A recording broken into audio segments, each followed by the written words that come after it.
Olá, louvado seja o nosso Senhor Jesus Cristo, para sempre seja louvado, glória ao Pai, ao Filho e ao Espírito Santo, como era no princípio, agora e sempre. Amém.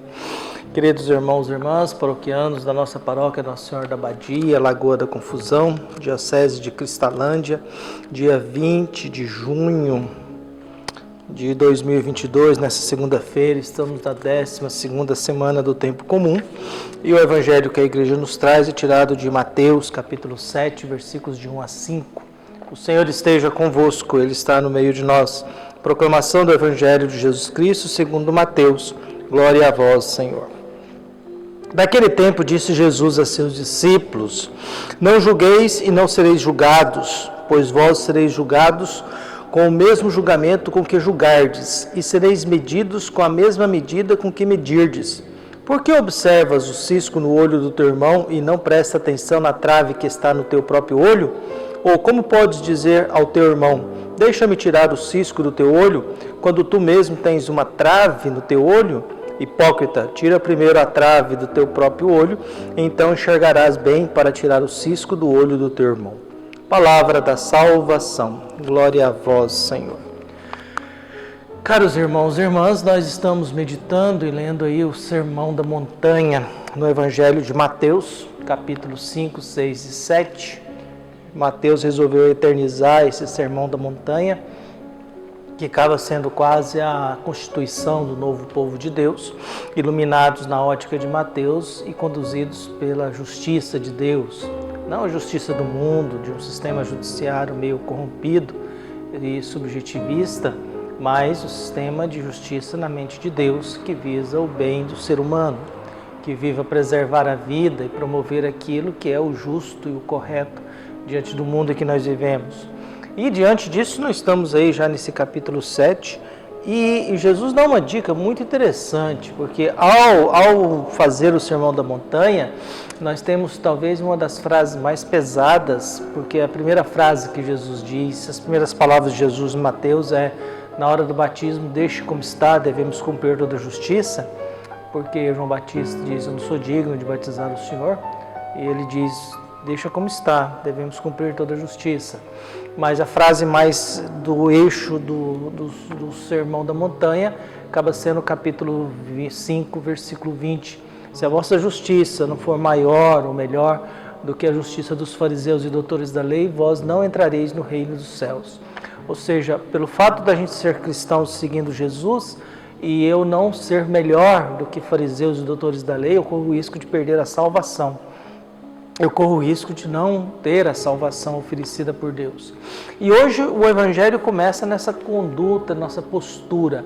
Praticamente é a regra moral do Evangelho, que é em torno dessa reflexão. Pois olha, trate o outro conforme você gostaria de ser tratado. Você será tratado conforme você trata o próximo. A mesma medida que você medir o outro, você será medido. Em outras palavras, voltamos àquela orientação máxima da nossa conduta humana: viva no mundo segundo aquilo que você gostaria que o mundo fosse. Viu? Se comporte no trânsito como você gostaria que o trânsito se comportasse. Seja um membro da sua família que você gostaria que a sua família fosse. É a orientação básica em que eu tiro do outro a responsabilidade, trago a responsabilidade para mim. Eu tiro do outro, viu, a obrigação de fazer o mundo melhor e trago esta obrigação para mim. Eu tiro do outro o desejo e a vontade de uma igreja melhor e trago isso para mim. E começo a viver de tal modo que eu vou viver segundo aquilo que eu gostaria que o mundo fosse, que a humanidade fosse, que a minha família fosse. Nós vivemos numa cultura em que a gente sempre joga a culpa no outro. Deus pergunta a Adão: Adão, você comeu? E ele joga a culpa em Eva. Eva, você comeu a serpente. Então a gente sempre fica jogando a culpa no outro. Nós sempre ficamos assim, gostamos de que o outro é culpado. A minha família não é melhor porque fulano está lá. A minha igreja não é melhor porque Beltrano está lá. O trânsito não é melhor porque o outro está lá, atrapalhando o meu andar, atrapalhando o meu caminho, me prejudicando. O meu trabalho não é melhor porque o outro está lá e ele é o culpado de fazer com que o meu trabalho não seja melhor. E o Evangelho, Jesus é muito preciso, muito direto. Não julgueis e não sereis julgados. No Evangelho de João, principalmente, Jesus não julga. O julgamento se dá na medida em que eu tenho que me posicionar diante de Jesus. Essa dimensão de julgamento que às vezes nós colocamos, é Deus que vai definir se eu sou bom ou ruim, é Deus que vai dizer se eu presto ou não presto, é Deus que vai dizer se eu acertei ou errei. Isso não existe na concepção bíblica. Na concepção bíblica é o contrário, Deus está diante de você e você vai ter que dizer diante de Deus, daquele que é o seu Criador, quem é você de verdade, o que você fez de verdade, e qual é o seu modo de agir, de se comportar. Por isso a primeira orientação de Jesus é: não fique julgando ninguém não. Não fica dizendo se alguém é pior ou melhor, porque todo julgamento e toda pessoa que se assume na posição de ficar julgando se julga superior ao outro. Se julga juiz do outro, se julga dono da verdade. E nós não somos dono da verdade. Nós não somos detentores absolutos da verdade, absolutas do mundo. Nós temos a pretensão, sim, de pensar de que se Deus ouvisse os meus conselhos, o mundo não teria problema. Nós temos a pretensão de pensar de que eu tenho a solução para todos os problemas.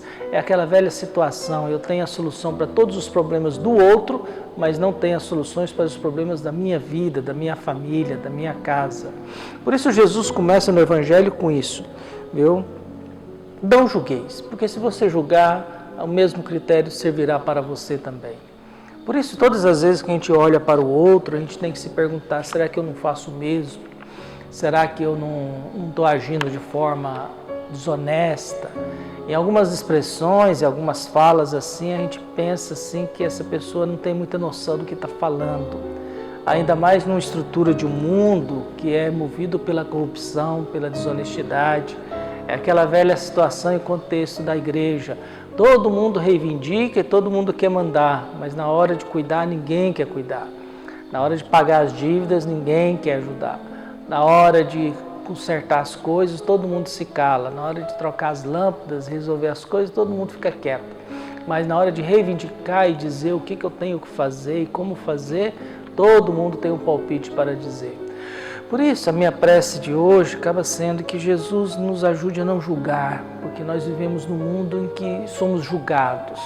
Nós somos julgados nas redes sociais, nós somos julgados pela sociedade, nós somos julgados pelo próximo, nós somos julgados dentro de casa, julgados dentro da igreja, viu? Julgados pela igreja. Viu? Nós somos constantemente julgados.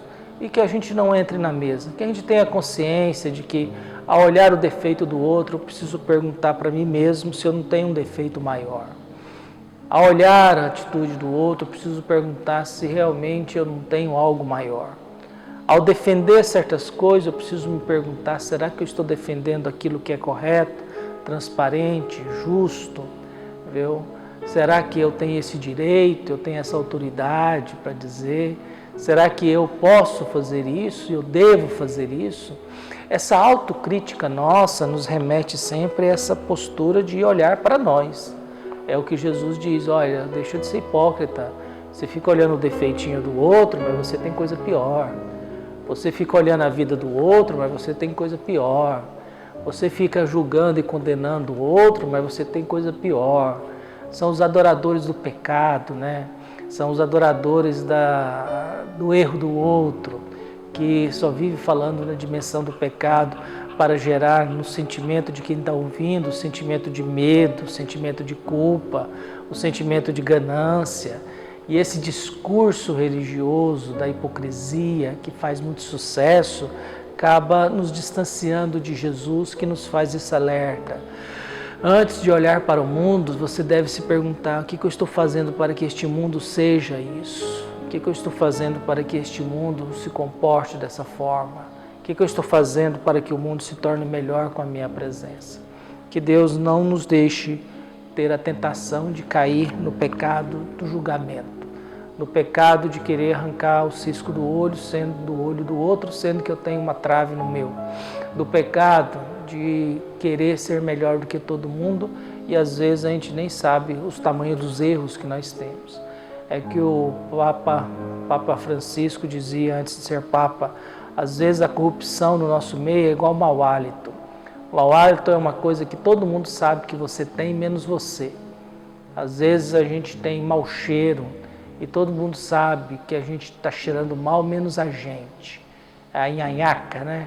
Todo mundo sabe que eu estou me comportando de forma corrupta, desonesta, que as minhas frases levam para mim a uma conduta de desonestidade, de não transparência das coisas, e ao mesmo tempo fico cobrando aquilo que eu necessariamente não vivo. Não dou testemunho e não sou exemplo para isso.